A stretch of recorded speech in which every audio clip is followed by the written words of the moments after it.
So అనిపించింది ఎప్పుడన్నా ఎందుకు వచ్చింది నన్ను బాగా కాస్త తక్కువగా చూస్తున్నారు కాబట్టి అనిపించింది ఆ టైంలో చాలా ఇబ్బందికరంగా, అసలు ఎందుకు ఈ లైఫ్ ఉన్న ఈ చిన్న సంతోషాన్ని కూడా వీళ్ళు డిస్టర్బ్ చేస్తున్నారు, మనకు బయటకు వెళ్ళే అవకాశం లేదు అని చాలా బాధ అనిపించింది అప్పటి. ఎందుకు బయటికి వెళ్ళే అవకాశం లేదని చాలాసార్లు అనుకుంటున్నాను. అంటే డైరీ ఫారం కదా మేడం, ఉదయం సాయంత్రం కన్ఫామ్గా ఉండాలి, సపోర్ట్గా ఎవరు లేరు. ఇప్పుడు నేను నా మిసెస్ ఇద్దరమే పని చేసుకోవాలి. నేను బయటకు వెళ్తే ఆ అమ్మాయి కష్టం అవుతుంది, అమ్మాయి అంతవరకు చేసుకోలేదు. సో ఆ అమ్మాయి బయటకు వెళ్తే నేను చేసుకోగలను వర్క్ మొత్తం. అందుకని మ్యాక్సిమం ఆ అమ్మాయిని ఫంక్షన్స్కు వాటికి పంపిస్తూ ఉంటాను, ఆ వర్క్ అంతా నేను చేసుకుంటూ ఉంటాను. సో పొద్దుట ఎన్ని గంటలకు మొదలవుతుంది మీ రొటీన్ లైఫ్? 4:30కి లేయాలి కన్ఫామ్గా, ఇంకా వర్షం పడిని పిడుగులు పడిని 4:30కి పక్కా లేయాలి.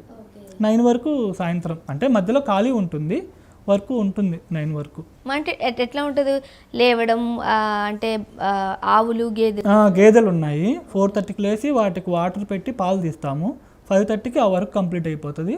5:30 నుంచి పోయించుకునే వాళ్ళు వస్తారు కదా పాల వాళ్ళు, వాళ్ళందరికీ పాలు పోస్తూ ఉంటాము. మీ దగ్గరికి వచ్చేస్తాం? మన దగ్గరికి వస్తూ ఉంటారు. ఆ మిగిలిన పాలు డైరీ వాళ్ళు తీసుకెళ్తారు. సో పొద్దుట 4:30 నుంచి రాత్రి 8:30 వరకు ఇంకా అస్సలు గ్యాప్ ఉండదు. 8:30కి టిఫిన్ చేసి మళ్ళీ వర్క్ స్టార్ట్ చేయాలి.